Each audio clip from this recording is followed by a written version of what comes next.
Hello friends, welcome to Defence Matrix. तो आज हम बात करेंगे इंडियन आर्मी के जो इन्फेंट्री सोल्जर्स का मॉडर्नाइजेशन हो रहा है उसके बारे में।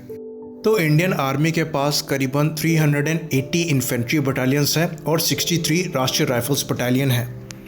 तो जिसको पता ना हो उसको यहाँ पर बता दें कि एक बटालियन में करीबन 300 से 1000 सैनिक होते हैं और हर बटालियंस में करीबन 4 राइफल कंपनीज होती हैं। हर एक राइफल कंपनी में 3 प्लाटून्स होती हैं।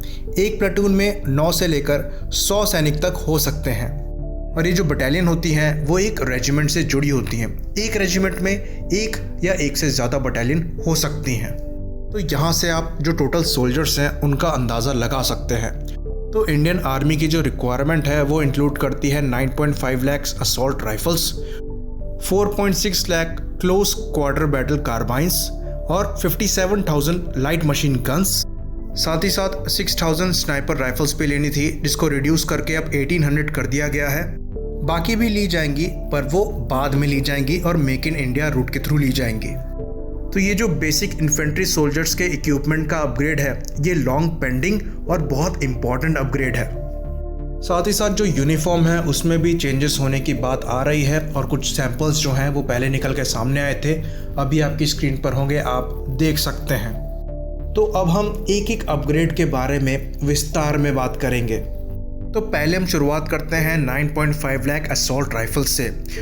तो 72,406 और 716i असॉल्ट राइफल जो हैं वो इंडियन आर्मी को डिलीवर हो चुकी हैं और उसका जो रिपीट ऑर्डर है 72,000 और 600 राइफल्स का वो भी दे दिया गया है।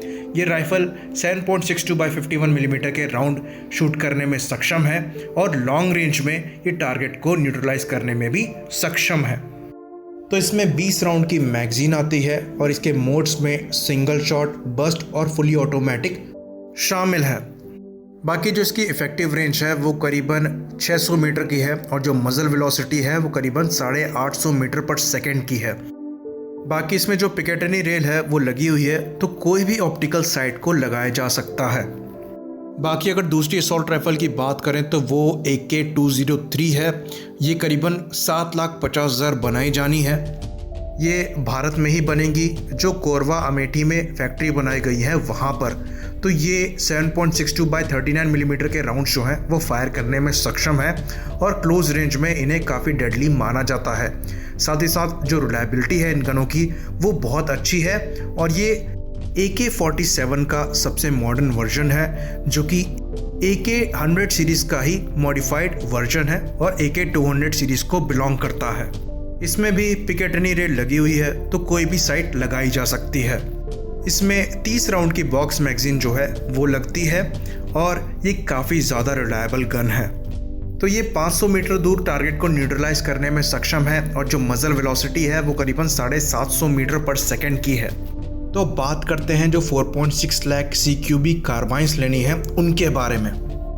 तो जो रिक्वेस्ट फॉर प्रपोजल है जिसमें 4.6 लाख CQB कार्बाइंस को इंडिया में बनाना है वो अगले साल की शुरुआत में दे दिया जाएगा और ये आ रहा है जो कराकल की कार 816 कार्बाइन है उसके फास्ट ट्रैक प्रोक्योरमेंट को स्क्रैप करके।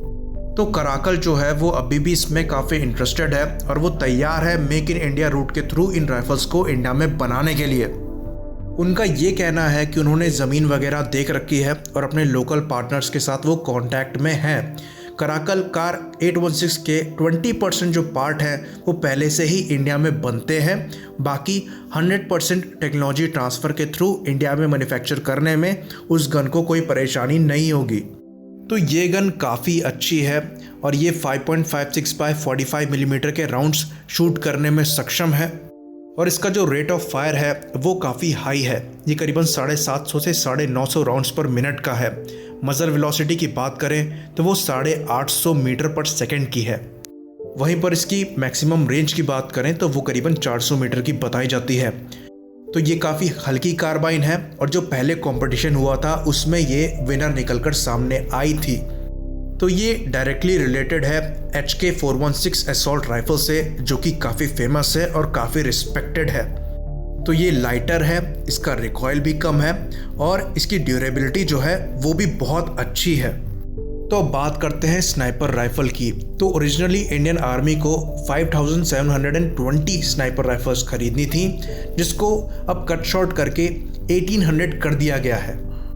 तो ये अभी के लिए है, बाकी जो बची स्नाइपर राइफल्स हैं वो फ्यूचर में खरीदी जाएंगी। अभी जो रिक्वायरमेंट है वो 1800 स्नाइपर राइफल्स की है। तो पिछले साल ही LOC के पास बेरेटा की .338 Lapua Magnum Scorpio TGT sniper rifle दिखी थी, साथ ही साथ बेरेट 50 कैलिबर M95 भी देखी गई थी। तो ये जो कुछ गन्स हैं वो इंडक्ट करी गई हैं और अभी और भी करी जानी है। तो जो .338 लैपवा मैग्नम स्कॉर्पियो TGT है वो 8.6 बाय 70 मिलीमीटर के राउंड जो है वो फायर करने में सक्षम है और करीबन 1000 मीटर जो टारगेट है उसके आर्मर को पियर्स करने में और उसे न्यूट्रलाइज करने में सक्षम है। इससे टारगेट को करीबन 1500 मीटर दूर भी न्यूट्रलाइज किया जा सकता है। बाकी अगर हम बेरेट M95 की बात करें तो ये 12.7 बाय 99 मिलीमीटर के राउंड्स फायर करती है और ये एंटी मटेरियल राइफल की कैटेगरी में आती है। तो इसकी जो इफेक्टिव रेंज है वो करीबन 1800 मीटर के करीबन बताई जाती है और इसकी जो मैक्सिमम फायरिंग रेंज है वो 6800 मीटर्स की है। तो ये दुनिया की सबसे एडवांस स्नाइपर राइफल्स में से एक है। बाकी इंडियन आर्मी पहले से ड्रैगनऑफ SVD को यूज़ करती ही है, जिन्हें मॉडिफाई किया जाना है और SSS डिफेंस ने अपनी साइट से एक मॉडिफाइंग किट जो है वो ऑफर करी है। तो अब यहाँ से हम आगे बढ़ते हैं और बात करते हैं जो 57,000 लाइट मशीन गन्स लेनी है उनके बारे में। तो इजरायली नगेव 7.62 बाय 51 मिलीमीटर की जो LMG है उसका ऑर्डर दिया गया था और वो अगले साल जनवरी से चालू हो जाएगा। करीबन 16,479 जो आपकी LMGs हैं वो ऑर्डर करी गई हैं और अगले साल की शुरुआत से ही उनकी डिलीवरी जो है वो आनी चालू हो जाएगी। बाकी जो बची हुई रिक्वायरमेंट्स है उसे मेक इन इंडिया रूट के थ्रू पूरा किया जाएगा। तो ये जो नेगेव LMG है ये काफ़ी रिस्पेक्टेड गन है और ये इजराइल से आती है। इसकी जो रेंज है मैक्सिमम वो करीबन 1200 मीटर के अराउंड बताई जाती है और जो मजल वेलोसिटी है वो करीबन 860 मीटर पर सेकंड की है। रेट ऑफ फायर जो इसका है वो करीबन 650 से 750 राउंड्स पर मिनट का है।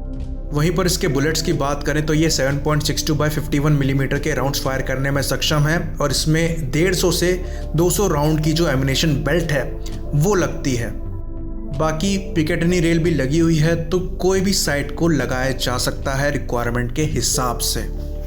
तो अब हम बात करते हैं इंडिविजुअल प्रोटेक्शन इक्विपमेंट्स की, जिसमें हम हेलमेट और बुलेट प्रूफ जैकेट्स की बात करेंगे। तो इसी साल रिक्वेस्ट फॉर इंफॉर्मेशन को इशू किया गया है 1 लाख बैलिस्टिक हेलमेट्स को खरीदने के लिए। ये हेलमेट जो है वो AK-47 के राउंड्स को 10 मीटर की दूरी से रोकने में सक्षम होने चाहिए। साथ ही साथ ये लाइट होने चाहिए और night vision goggles, torch, visors और फेस शील्ड को लगाने के ऑप्शंस भी इसमें इंक्लूडेड होने चाहिए। तो ये जो हेलमेट है वो इंडियन आर्मी के जो पटका है बुलेट प्रूफ उसे रिप्लेस करेंगे और जो स्टॉप कैप हेलमेट कानपुर की MKU ने सप्लाई किए थे 2018 में उन्हें भी रिप्लेस करेंगे। तो 2 तरह की बुलेट्स होती हैं AK-47 की भी, जो 7.62 बाय 39 मिलीमीटर की ही होती हैं। एक जो माइल्ड स्टील कोर को यूज़ करती है, दूसरा जो हार्ड स्टील कोर को यूज़ करती हैं। नॉर्मली माइल्ड स्टील कोर को यूज़ करने वाली जो बुलेट्स हैं उनको यूज़ किया जाता है, पर जो हार्ड स्टील कोर के राउंड्स होते हैं वो बनाए गए होते हैं मेटल या बॉडी आर्मर को पियर्स करने के लिए। तो कुछ दिन पहले ही कश्मीर में आतंकवादियों के पास ये राउंड्स देखे गए हैं, वहाँ से ये रिक्वायरमेंट जनरेट हुई है। तो 2018 में आर्मी ने 170 करोड़ का ऑर्डर दिया था 1,58,000 हेलमेट्स का कानपुर की MKU कंपनी को, पर जो हेलमेट है वो इनएडिक्वेट प्रोटेक्शन प्रोवाइड कराते थे AK-47 की बुलेट से, जो कि कश्मीर के मिलिटेंट्स यूज़ करते हैं यूजुअली। तो एज अ स्टॉप गैप एक मॉड्यूलर सिरामिक प्लेट को ऐड किया गया, जिसे दूसरे मैन्युफैक्चरर से लिया गया, जो कि इस हेलमेट को कैपेबल बनाती है AK-47 के राउंड्स को रोकने के लिए। तो जब नए हेलमेट्स खरीदे जाएंगे तो इनको भी रिप्लेस किया जा सकता है। तो जो एक्चुअल रिक्वायरमेंट है वो 3 लाख के ऊपर की है और इतनी ही रिक्वायरमेंट है बुलेट प्रूफ जैकेट की। तो टोटल 1.86 लाख जो बुलेट प्रूफ जैकेट्स हैं उनको ऑर्डर किया गया था SMPP प्राइवेट लिमिटेड से, जिनकी जो डिलीवरी है वो चालू हो चुकी है। और एक बीच में इशू आया था जहां पर ये बात आ रही थी कि ये जो कंपनी है वो रॉ मटेरियल चाइना से इंपोर्ट कर रही है। पर जो नीति आयोग के एक मेंबर हैं डॉक्टर वीके सरस्वत, जो कि पहले डीआरडीओ के चीफ थे, उनका कहना ये है कि क्वालिटी में कोई इशू नहीं है, तो उन्हें कोई परेशानी इससे नहीं है।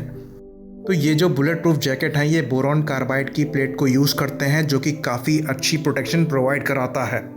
तो जो प्रोसेस है ये अपग्रेडेशन का, ये काफ़ी बड़ा प्रोसेस है और इतनी जल्दी पूरा नहीं होगा।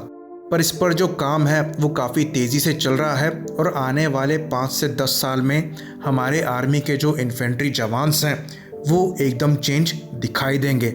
इसी बात पे इसे ख़त्म करते हैं। लाइक करिए, सब्सक्राइब करिए। जय हिंद।